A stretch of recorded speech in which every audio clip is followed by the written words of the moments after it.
Hello, everybody. Had a very good day at the mailbox. Very, well, somewhat diverse day. Just one of those days where sort of everything that I was expecting to come in came in, or almost everything.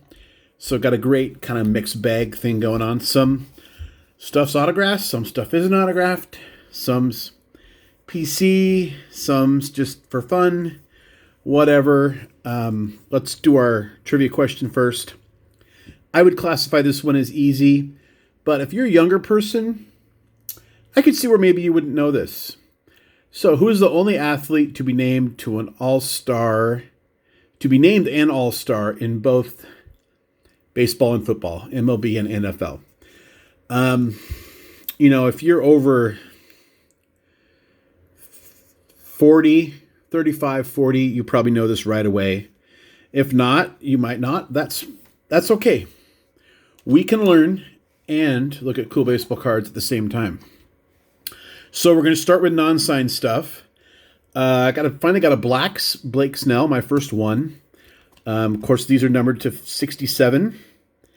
And I found this one, I want to say it was about $6.50 to my door. And the other League Leaders card from Flagship is still on eBay for about the same price. And I'm thinking about pulling the trigger on that. So at least I have 2 of the 3 base in black for Blake Snell. But that's the first one of those I have. Another Snell, just a rookie I didn't have. This was listed as a refractor. And it's not technically a refractor in name, but it does have that refractor-like look, just like those 83 tops I like so much. And picked that up for real cheap. I think shipping was free.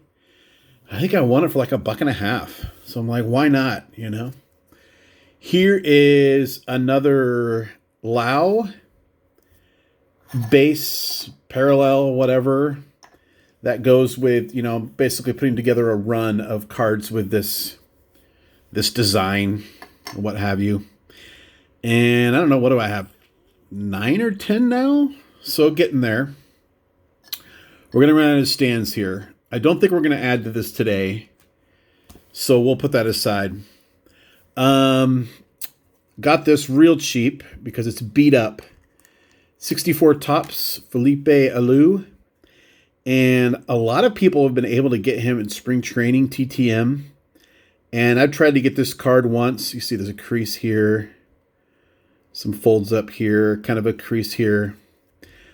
I've sent to him and did not get him. So I don't know what his problem is with Eddie Walgren. But we're going to try again this year and see if we can get that done.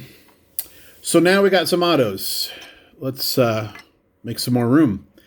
These were $2 each through a Facebook group. No, I'm sorry. These were from sportscollectors.net. Somebody hit me up and said, I have these cards you need, and I only collect football. What do you have? I said, well, I have nothing. He said, well, how about $2 each? So we pulled the trigger. Here's a Milt May 76 tops traded.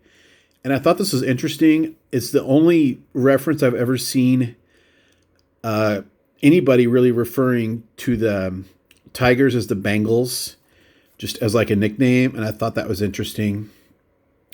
Detroit Tigers have solidified their catching crew by obtaining left-handed hitting Milt May from the Houston Astros today. The son of former Philly and third baseman Pinky May, Milt had key pinch singles for Pirates in 71 World Series.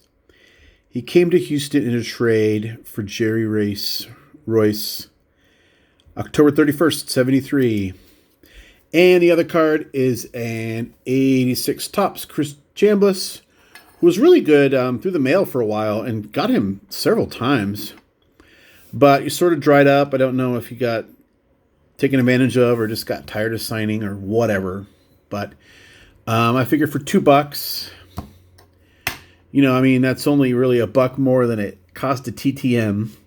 Plus, if you don't have the card in stock, that's going to cost you usually $1 to get it to your door. So a $2 autograph is basically at cost. And when they're set needs, I jump all over them. So this next thing is really cool. It's actually my favorite thing from today. And every once in a while, you pull a card as a TTM guy, and you think, man, this would just look so perfect autographed, and I hope someday I can get it. And I pulled this card a couple years ago of, he's not a Hall of Famer. He's in the Hall of Very Good. He sort of wasted a few years with some very poor personal choices. He's still struggling with some demons even to this day. Who of us isn't, for that matter. But this really cool stadium club, Dwight Gooden. And I just love this old Shea, kind of in the stands throwing the ball up. He's just a kid there. I don't know exactly when the photo was taken, but it's pretty young. And a friend of mine, Pete Lane, through my Facebook I just chewed 2 bags of sunflower seeds without water. My Facebook group, Guru Baseball Autographs, he was able to get this done for me for like $12, and deal of the week right there. Just really thrilled to get the doc done. So our TTM, what do we got here? It says it's from Santa Ana, California. It's got a flag 4th of July-ish stamp on it. It feels like one card. This is pretty old. And is this tape? No. Usually one card is like a set hit, and I don't need something else, or it's like a long shot. So this could be pretty cool. It'll be cool anyway. Let's check it out. Oh, by the way, before I finish opening this, I mentioned in my last video that I had a couple videos I wasn't getting comments, and people said, "Hey, I commented. I don't know what's going on." And I checked my settings, and I wasn't able to find anything different about those 2 videos. And I even was able to make a comment in one of them. And I don't see your comments, and I don't know what the deal is, but hopefully that's not a problem going forward, because, next weekend we have our giveaway coming up. I need people to be able to comment. But here we go with our TTM for today. It's a 73 Topps Steve Dunning of the Indians. I will have to look up to see how long it took to get this, but Steve was the Indians' first selection in June 70 draft. Signed with the Tribe immediately, was placed on 25-man roster. In his first start versus the Brewers, June 14th, 70, he was credited with a 9-2 victory. Steve didn't pitch in the minors in his first 2 years in pro ball, but was sent by the Indians to Portland in 72 for more experience. I will put in the comments, or in the description rather, how long that success took.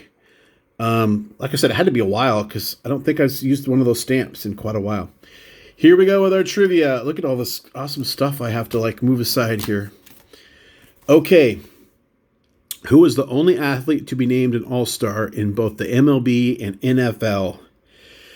Just like with a lot of our trivia, if you know it, you knew it right away.